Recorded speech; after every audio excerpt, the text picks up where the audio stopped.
एक महीना न ठहरलू हो। ससुरा में जो होता भतार या तू नई हर आके यार भी पधरलू हो। ए ननदो गावा न करइलू आ गइलू आइलू एक महीना न ठहरलू हो। ससुरा में जो होता भतार या तू नई हर आके यार भी पधरलू हो। काहे बदनामी पउतरलू हो। शादी बादो न सुधरलू तो पलई जतिया उभरलू हो। शादी बादो न सुधरलू।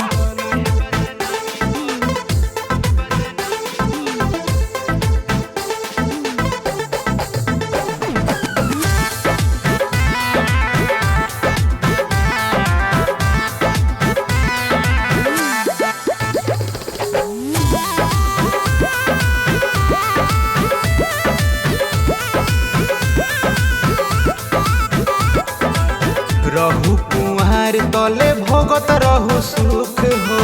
तोहरे नामे रहे मय उख दुख हो। ए हो रहू कुहार तले भोगत रहू सुख हो। तोहरे नामे रहे मय उख दुख हो। पियावा के हिरिदा भीतर ले तू जरलू देवर पयाख जब मरलू हो। काहे बदनामी पउतरलू हो। शादी बादो न सुधरलू तो पलई जतिया उघरलू हो। शादी बादो न सुधरलू।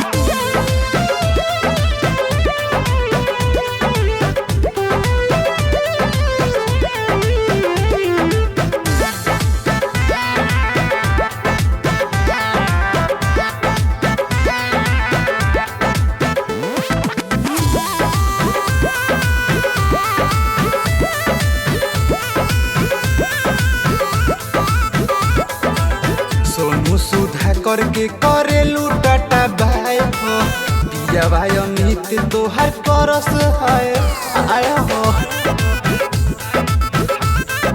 ए हो राज रोहित के करेलू टाटा भाई हो। पिया भाई अमित तोहर करस है आय हो। हला मोहल्ला में तू घर के पगरिया एक बीता खाला में उतरलू हो।